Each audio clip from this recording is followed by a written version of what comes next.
I once had an online review that said Marmite is the foul goop scraped from the belly of hell. It's a controversial and polarizing ingredient.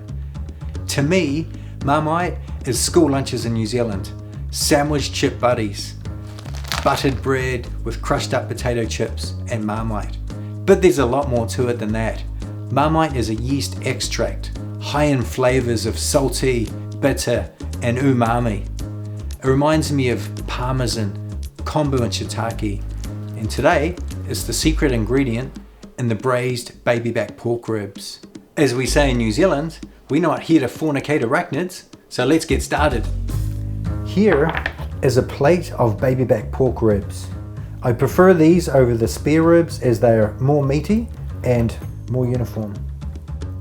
First, we're going to remove the membrane by putting a slit in the back of the first rib and peeling it back like it's a sheet of plastic. Put your finger and thumb on the top and the bottom of the rib, pull the meat away a little bit, and it'll help you understand where the knife needs to travel to.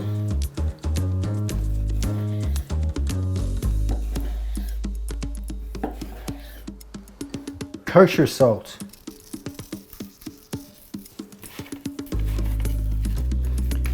Next, season aggressively with a spice blend that we've made of cumin, coriander, fennel, and Szechuan.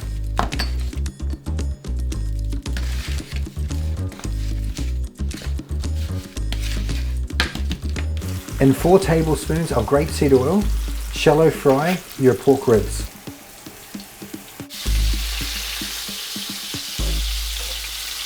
This beautiful golden brown is the color that we really want to achieve. Remove pork ribs from roasting tray.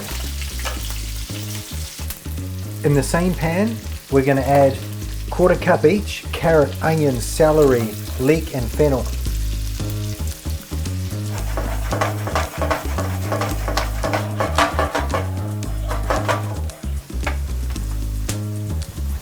Now that the vegetables are golden brown, we're going to remove all excess oil, adding the vegetables back to the pan.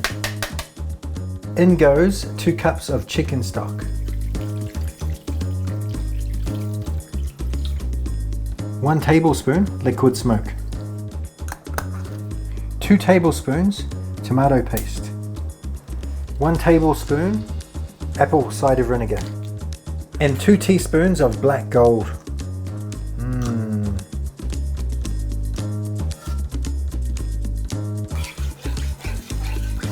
And finally, 2 tablespoons of Manuka honey. Manuka honey is a unique New Zealand item but can be found in good food stores throughout the United States. It has a beautiful oaky floral sweetness that's going to balance the salty bitterness of the Marmite perfectly. Bring the glaze to the simmer and then add your pork chops.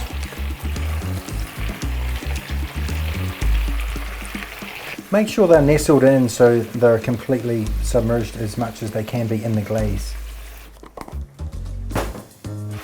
Into a 325-degree oven for 1¼ hours. Now that we have an hour to kill, it's time for afternoon tea.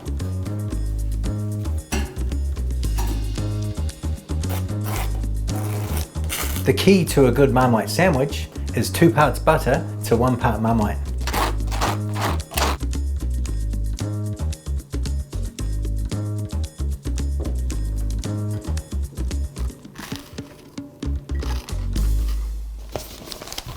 After half the cooking time, turn the ribs over and add a cup of chicken stock so the glaze doesn't over-reduce.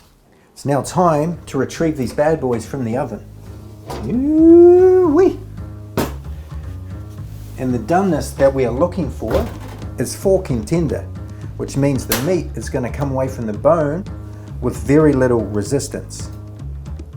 Next step is to remove the pork ribs from the roasting pan and strain the glaze. Place your glaze in the refrigerator for about 30 minutes.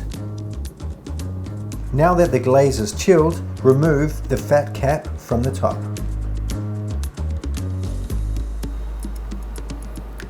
Nice thick glaze. Pork ribs go back into a 325 degree oven for 7 minutes, and as the glaze heats up, it's going to reduce and intensify.